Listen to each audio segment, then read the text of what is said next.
friends, welcome back to my channel. If you are new viewer, please subscribe my channel for more videos.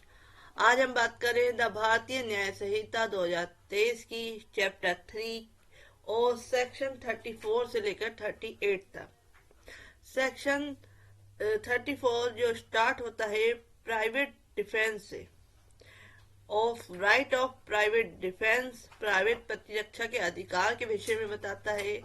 Section 34 से start होता है और इसमें बताया गया है कि प्राइवेट डिफेंस का जो राइट है वो कैसे कैसे यूज किया जा सकता है। तो इसमें सारा क्लियर हो जाएगा, आपको वन बाय वन से क्लियर करेंगे। तो स्टार्ट करते हैं आज की वीडियो। सेक्शन 34 कहता है कि प्राइवेट प्रतिरक्षा में की गई बातें, things done in private defence, कोई बात अपराध नहीं है जो प्राइवेट प्रतिरक्षा के अधिकार के प्रयोग में की जाती है। यानी कि इसके अंतर्गत जो प्राइवेट डिफेंस का राइट है, अगर इसके अंतर्गत कोई कार्य किया जाता है जो कि अगर प्राइवेट डिफेंस के अंतर्गत नहीं आता तो वो एक क्राइम होता, अपराध होता।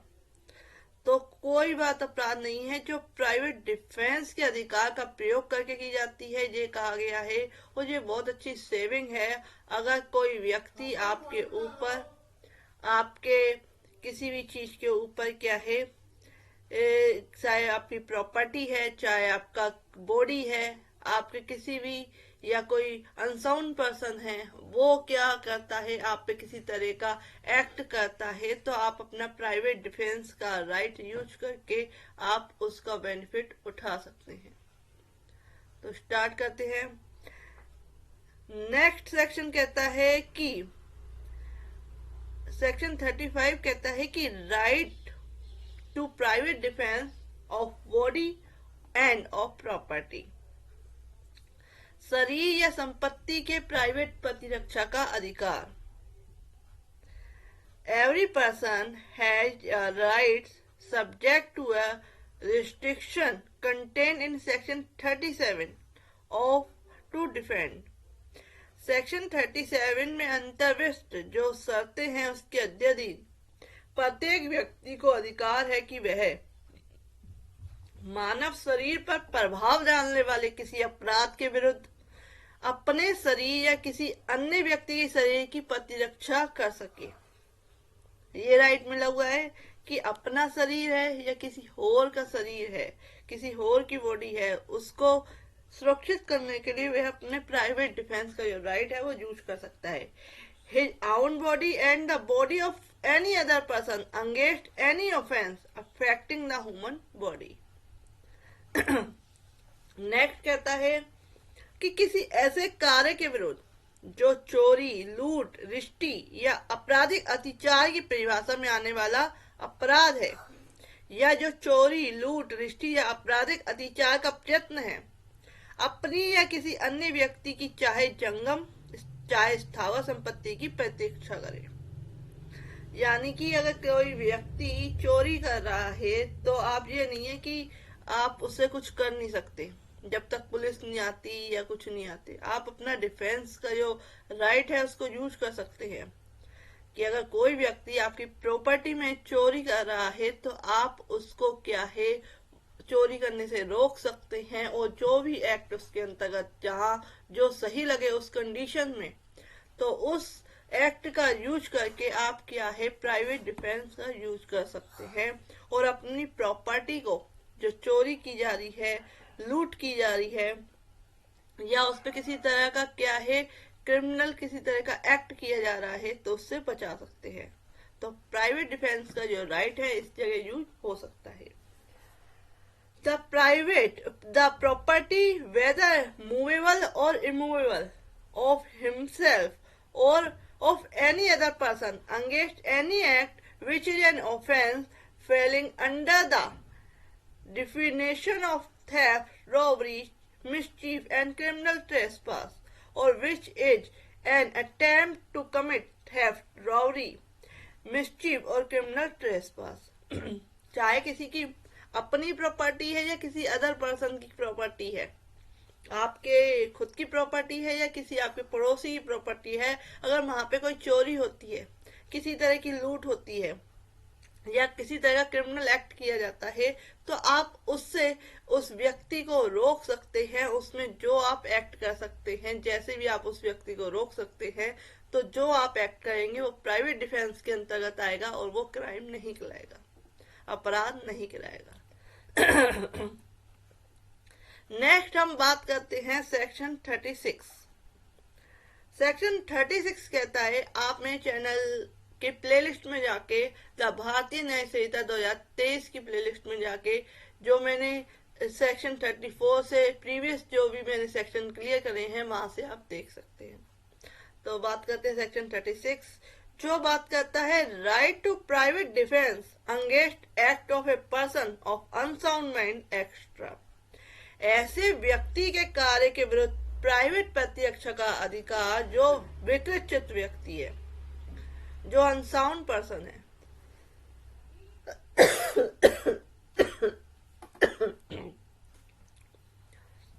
जब कोई कार्य जो अन्यथा कोई अपराध होता, उस कार्य को करने वाले व्यक्ति के बालकपन, समझ की परिपक्वता के अभाव, चित्त विकृति और मत्ता के कारण या उस व्यक्ति के किसी भ्रम के कारण वह अपराध नहीं है, तब प्रत्येक व्यक्ति उस कार्य के विरुद्ध प्राइवेट प्रतिरक्षा का वही अधिकार रखता है जो वह उस कार्य के वैसा अपराध होने की दशा में रखता। यानी कि right to private defence act of a person of unsound mind. इसका एग्जाम्पल लेते हैं जिससे ज्यादा क्लियर होगा। Jed, a person of unsound mind, attempting to kill A, Jed is guilty of no offense, but A has a same right of private defense which he would have if Jed was sane. जो या है, जो Z है, विकृत व्यक्ति है, का को जान से मारने का प्रयत्न करता है, अनसाउंड पर्सन है, और वो क्या है, इस पागलपन में जो ए है उसको मारने का प्रयत्न करता है। जेड किसी अपराध का दोषी नहीं है, किंतु ए को प्राइवेट प्रतिरक्षा का वही अधिकार है जो वह यानी कि जेड के सुरक्षित होने की दिशा में रखता। यानी कि जो जेड के द्वारा किया जा रहा, जो जेड है वो अनसाउंड पर्सन है और वह क्या है, जो एक्ट कर रहा है उसको मारने का, उसमें वह अपराध का दोषी नहीं है, क्योंकि जो अनसाउंड पर्सन होते हैं वो अपराध के दोषी नहीं होते हैं जब तक कि वो अनसाउंड माइंड पर्सन रहते हैं। तो उस केस में जो जेड है वो अनसाउंड पर्सन होने के नाते वह अपराध का दोषी नहीं है, लेकिन वो जो ए को मार रहा है, ए को मारने की कोशिश कर रहा है, तो ए के पास प्राइवेट डिफेंस का क्या है, राइट है कि वह अपने को बचा सके, और जो राइट, जो प्राइवेट डिफेंस का जो राइट है उसको यूज करके जो भी वह कर सकता है उस टाइम पे वह कर सकता है और वह कोई अपराध नहीं करेगा। नेक्स्ट हम बात करते हैं एक और एग्जाम्पल की। ए रात्रि में, रात को एक ऐसे घर में प्रवेश करता है जिसमें प्रवेश करने के लिए वह वैध रूप से हकदार है। यानी कि ए रात को एक ऐसे घर में प्रवेश करता है जिसमें प्रवेश करने के लिए वैध रूप से वो क्या है, यानी कि वह उस घर में जा सकता है। जेड सद्भावना पूर्वक ए को गृह भेदक समझकर ए पर आक्रमण करता है। जो जेड है उसे नहीं पता कि वह उस घर में जा सकता है, उसे लीगली राइट है उस घर में जाने का। तो जेड जो क्या करता है, वह ए को क्या समझ के, हाउस ब्रेकर समझ के, गृह भेदक समझकर, इसकी मैं गृह भेदक क्या होता है, हाउस ब्रेकर क्या होता है, ये सारी वीडियो में आपको बना के दे चुकी हूँ। आप मेरे चैनल पे जाके इस प्लेलिस्ट में अदर वीडियो या वीडियो में जाके बहुत सारी वीडियो इससे रिलेटेड देख सकते हैं। तो जेड सद्भावना पूर्वक उसको गृह भेदक समझकर ए को एक बार आक्रमण कर देता है। यहाँ जो जेड इस भ्रम के अधीन ए पर आक्रमण करके किसी अपराध को नहीं करता है, किंतु ए जेड के विरुद्ध प्राइवेट प्रतिरक्षा का वही अधिकार रखता है जो वह तब रखता जब जेड उस भ्रम के अधीन कार्य न करता। तो इस तरीके से इस एग्जाम्पल में आपको समझ में आ गया होगा कि किस तरीके से जो प्राइवेट डिफेंस का राइट है वो यूज किया जा सकता है अपने घर को बचाने के लिए, कोई आपके घर में जबरदस्ती घुस रहा है उसको रोकने के लिए, इस तरीके से। इसका अब समझते हैं कि इसकी डेफिनेशन क्या है। When an act which would otherwise be a contempt offense is not that offense by reason of the youth, the want to maturity of understanding, the unsoundness of mind, and the intoxication of the person doing that act, or by reason of any misconception of the part of that person, every person has the same right of private defense against the act which he would give if an act was that offense। जो मैंने आपको example बताया कि Z a person of unsound mind attempt to kill A, Z is guilty of no offence but A has the same right of private defence which he would have if Z was sane. Next करते हैं section 37।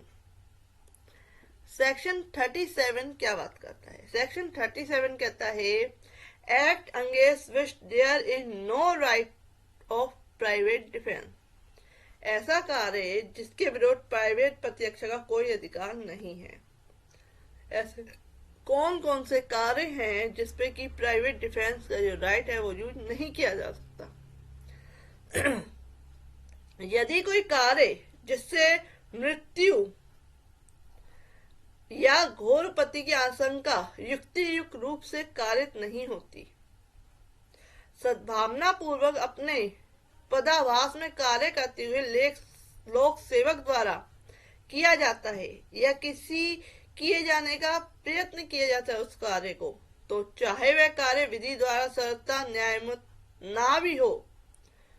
तो भी वह क्या है, इसमें क्या है, प्राइवेट डिफेंस का यूज नहीं किया जा सकता।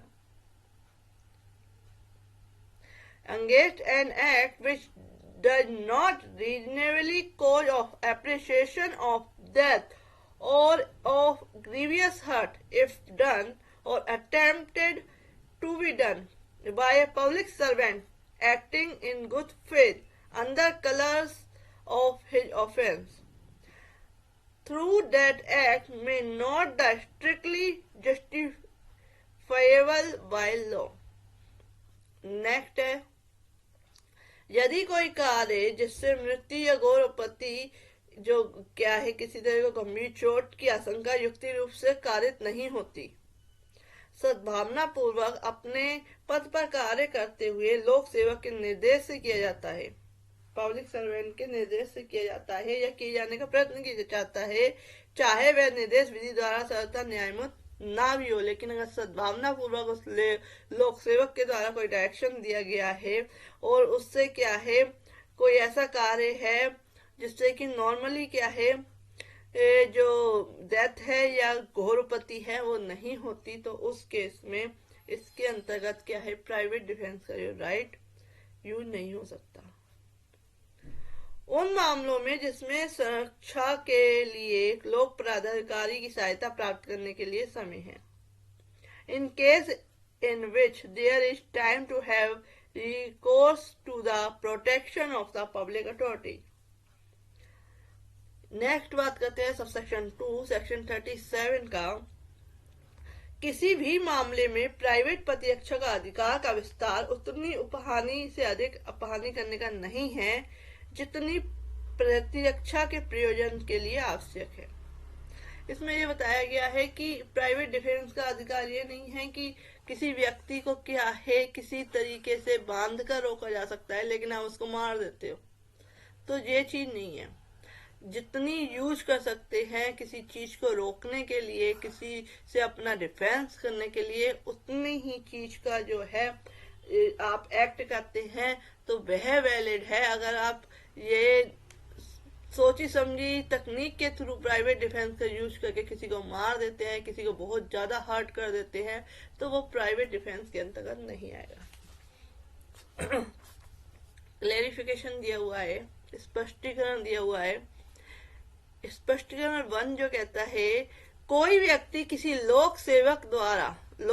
द्वारा ऐसे लोक सेवक के नाते किए गए या किए जाने के लिए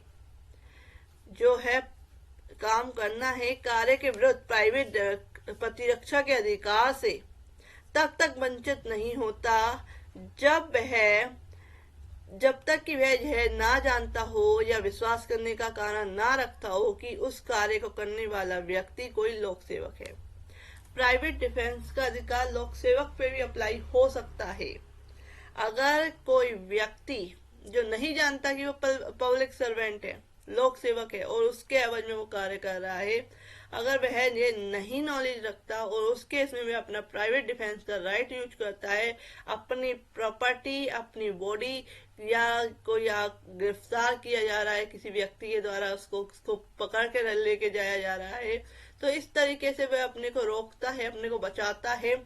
तो उस केस में लोक सेवक के ऊपर भी प्राइवेट डिफेंस का राइट जो है यूज किया जा सकता है। नेक्स्ट है क्लेरिफिकेशन 2 जो कहता है कि कोई व्यक्ति किसी लोक सेवक के निर्देश से किए गए या किए जाने के लिए जो है किसी कार्य के विरुद्ध प्राइवेट प्रतिरक्षा के अधिकार से तब तक वंचित नहीं होता जब तक कि वह ना जानता हो या विश्वास करने का कारण ना रखता हो कि उस कार्य को करने वाला व्यक्ति ऐसे निर्देश पर कार्य कर रहा है, या जब तक कि वह व्यक्ति उस प्राधिकार का कथन ना कर दे कि उसके पास राइट है इस कार्य को करने का जिसके अधीन में कार्य कर रहा है, या यदि उसके पास लिखित प्राधिकार है, रिटर्न में किसी तरह का निर्देश है, कोई ऑर्डर है, तो जब तक कि वह ऐसे जो प्राधिकार है, जो अधिकार है को मांगे जाने पर पेश ना कर दे, तब तक प्राइवेट डिफेंस का जो राइट है वो व्यक्ति यूज कर सकता है, चाहे वो पब्लिक सर्वेंट हो या पब्लिक सर्वेंट पे कोई अदर उसके ऑर्डर से क्या है कोई काम किया जा रहा है, और अगर उसे नहीं पता है कि इस तरीके से किया जा रहा है या कोई नहीं दिखाता ऑर्डर, तो उस केस में प्राइवेट डिफेंस का राइट जो है सुरक्षित रहता है। तो सेक्शन 37 में बताया गया कि कार्य जिसके विरुद्ध प्राइवेट प्रतिरक्षा का कोई अधिकार नहीं है, कि जो लोक सेवक द्वारा कोई कार्य किया जा रहा है तो आप उसे रोक नहीं सकते कि प्राइवेट डिफेंस है, या कोई लोक सेवक के निर्देश देते हुए कोई कार्य किया जा रहा है तो उस केस में भी आप प्राइवेट डिफेंस का राइट यूज नहीं कर सकते, क्योंकि वह क्या है पब्लिक सर्वेंट के द्वारा कोई कार्य किया जा रहा है और लीगली रूप से किया जा रहा है। लेकिन कब यूज कर सकते हैं? जब आपको नहीं पता कि वो पब्लिक सर्वेंट है, या कोई ऑर्डर जो है आपको पेश नहीं किया गया कि इस ऑर्डर के अनुसार हम कार्य कर रहे हैं।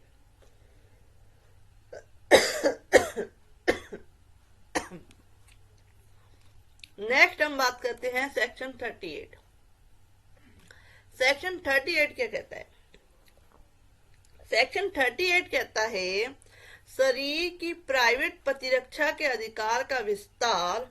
मृत्यु कायद करने पर कब होता है? When right of private defense of body extend to causing death। अब ये जो है इम्पोर्टेंट सेक्शन है कि इसमें ये बताया गया है कि अगर आप प्राइवेट डिफेंस में किसी व्यक्ति को मार देते हैं तो उस केस में भी आप डेथ के जो सेंटेंस है उसके जिम्मेदार नहीं होते हैं, उस तरीके का ऑफेंस नहीं करते हैं। तो समझते हैं कि शरीर की प्राइवेट प्रतिरक्षा के अधिकार का विस्तार पूर्ववर्ती अंतिम धारा 37 में वर्णित, जो मैंने सेक्शन 37 आपको अभी बताया, उसमें जो शर्तें के अधीन रहते हुए हमलावर की स्वेच्छा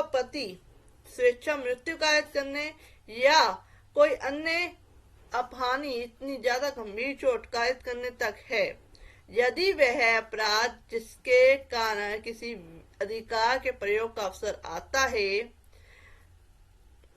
भांतियों में किसी भांति का है, यानी कि जो इसमें आगे मैं जो आपको बताऊंगी इसके अंतर्गत कोई आता है, तो उस केस में क्या है, किसी व्यक्ति की प्राइवेट डिफेंस के राइट का यूज करके किसी व्यक्ति की डेथ भी कर दी जाती है या डेथ हो जाती है बाई चांस, तो उस केस में भी आप क्या है, डेथ के जो सेंटेंस है या ऑफेंस है उसका आपके ऊपर चार्ज नहीं लगेगा। तो क्या कौन कौन से जो है, the right of private defence of the body x tends under the restriction specified in section 37 to the voluntary causing of death or of any other harm to the if the offense which occasion of exercise of the right be of any of the description hereinafter in namely ऐसा हमला जिससे युक्ति युक्त रूप से जो है आशंका कारित होती है, किसी व्यक्ति ने आपके ऊपर ऐसा आक्रमण किया, ऐसा हमला किया, ऐसा प्रहार किया कि आपको लगता है कि अन्यथा ऐसे हमले का परिणाम मृत्यु होगा, कि अगर आपने उसमें प्राइवेट डिफेंस का यूज नहीं किया, कोई आपको क्या है किसी कुल्हाड़ी से, जो तीखी कुल्हाड़ी है उससे आपके सिर पर प्रहार करने जा रहा है और आपके पास क्या है किसी भी तरह का क्या है, चाहे आपके पास हथियार है, कुछ भी है, और आप उससे पहले क्या है उसको मार देते हैं जिससे कि वो आपको ना मार पाए। अगर आपको ऐसा लगता है कि अगर इसने मुझे मार दिया तो मेरी तो डेथ होना कंपलसरी है, यानी कि होएगी होएगी, तो उस केस में आप प्राइवेट डिफेंस का यूज करके उस व्यक्ति को उससे पहले मार देते हैं। तो उस केस में आप पे ये जो राइट है प्राइवेट डिफेंस का, उसके अंतर्गत आपको क्या है ये चार्ज जो है वो नहीं लगेगा। नेक्स्ट आते हैं, पहले इंग्लिश में समझ लेते हैं। Such an assault as may reasonably cause the apprehension that death will otherwise be the consequence of such assault. Next आते हैं बी। बी कहता है कि ऐसा हमला जिससे युक्ति युक्त रूप से यह आशंका कारित होती है कि अन्यथा ऐसे हमले का परिणाम गौरवपति होगा। Such an assault as may reasonably cause the appreciation that grievous hurt will otherwise be the consequence of such assault, कि ऐसा हमला किया जा रहा है कि आपको गंभीर चोट लग सकती है और उसमें क्या है आपने अपने को बचाने के लिए क्या है उस व्यक्ति को रोका, और रोकने के चक्कर में अगर वह व्यक्ति की अगर मृत्यु हो जाती है या किसी तरह की उसको घोर गंभीर चोट लगती है तो उस केस में आपको चार्ज नहीं लगेगा, प्राइवेट डिफेंस के राइट में आप बच सकते हैं। नेक्स्ट आता है an assault with the intention of committing rape, बलात्कार, बालसंग के आशय से किया गया कोई हमला। तो उस केस में अगर आप अपने को बचाने के लिए किसी व्यक्ति को घोर चोट पहुंचा देते हैं, गंभीर चोट पहुंचा देते हैं या उसको डेथ दे देते हैं, तो उस केस में आप पे इसका चार्ज नहीं लगेगा, इस सेक्शन का बेनिफिट लिया जा सकता है। नेक्स्ट आते हैं डी नंबर, जो कहता है an assault with the intention of unnatural lust, प्रकृति विरुद्ध काम तृष्णा जो है इस तरीके का काम किया जाना, सेक्स असॉल्ट किया जाना, कि तृप्ति के आशय से किया गया कोई हमला, तो उस केस में आप क्या है प्राइवेट डिफेंस का यूज कर सकते हैं। नेक्स्ट बात करते हैं ई। ई जो कहता है an assault with the intention of kidnapping and abducting, व्यापार या अपहरण करने के आशय से किया गया कोई हमला, किसी व्यक्ति को किडनैप कर लिया जाता है, किसी व्यक्ति को क्या है कहते हैं किसी जगह बांध के रख दिया जाता है, तो उस केस में क्या है जो प्राइवेट डिफेंस का यूज करके आप अगर किसी व्यक्ति की डेथ कर देते हैं या उस पर किसी तरह का गंभीर चोट पहुंचाते हैं तो आप इस सेक्शन का फायदा उठा सकते हैं, आप पे किसी तरह का चार्ज नहीं लगेगा। नेक्स्ट आते हैं एफ। एफ कहता है an assault with the intention of wrongfully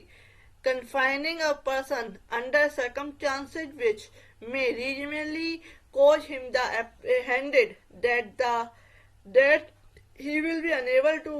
have recourse to the public authority for the release। इस आशय से किया गया कोई हमला जो किसी व्यक्ति का ऐसी परिस्थितियों में सदोष परिरोध किया जाए रॉन्गफुल कन्फाइनमेंट की जाए, जिनसे उसे युक्ति रूप से यह आशंका कारित होती हो कि वह अपने को छुड़वाने के लिए लोक प्राधिकारियों की सहायता प्राप्त नहीं कर सकेगा। उस केस में इस तरीके का कार्य किया जाता है तो वो प्राइवेट डिफेंस के अंतर्गत आता है। अगर मृत्यु कारित करने तक का क्या है इसका, अगर मृत्यु भी हो जाती है अपने प्राइवेट डिफेंस में उस अपराध को रोकने के लिए, रॉन्गफुल कन्फाइनमेंट को रोकने के लिए, तो उस केस में इस सेक्शन का यूज किया जा सकता है कि किसी के द्वारा क्या है उसको नहीं छुड़ाया जा सकता। तो बहुत चीजें, कंडीशंस ऐसी हैं जिसको कि प्रूफ करना होता है कोर्ट में। ये नहीं कि आपने कोई एक्ट कर दिया और आप प्रूफ नहीं कर पाए तो इस सेक्शन के जो बेनिफिट है वो आप नहीं ले सकते। नेक्स्ट आता है कि an act of throwing an administrating acid or an attempt to throw or administrate acid which may reasonably cause the appreciation that grievous hurt will otherwise be the consequence of such act। अम्ल फेंककर, acid फेंककर या देने का कृत्य या अम्ल फेंकने या देने का प्रयास करना जिससे युक्ति रूप से यह आशंका कारित होती हो कि ऐसे जो काम से क्या है उसका जो रिजल्ट आएगा अन्यथा घोर उपत्ति कारित होगी। उस व्यक्ति का है बहुत ज्यादा गंभीर रूप से वो घायल हो सकता है, उसका चेहरा क्रूप हो सकता है। तो उस केस में अगर प्राइवेट डिफेंस का यूज किया जाता है और अपने को बचा लिया जाता है या उस व्यक्ति को मार दिया जाता है, उस केस में इस राइट का यूज जो है, प्राइवेट डिफेंस का जो राइट का यूज है, प्राइवेट प्रतिरक्षा के अधिकार का यूज किया जा सकता है। तो फ्रेंड्स, इसका जो अदर सेक्शन है वो भी अभी बाकी है, तो आपको मैं वन बाय वन वो भी क्लियर करूंगी। तो ये वीडियो काफी लेंथी हो चुकी है, तो नेक्स्ट वीडियो में मैं आपको इसके अदर सेक्शन बताऊंगी और आप मेरे चैनल की प्लेलिस्ट में जाके अदर वीडियो जो नए एक्ट, जो क्रिमिनल लॉज में जो चेंजेस आए हैं वो एक्ट की वीडियो देख सकते हैं। If you like my video, आप मेरे चैनल की नोटिफिकेशन जो है ऑन कर लीजिए जिससे कि आपको लेटेस्ट वीडियो का अपडेट मिलता रहे। Thank you for watching this.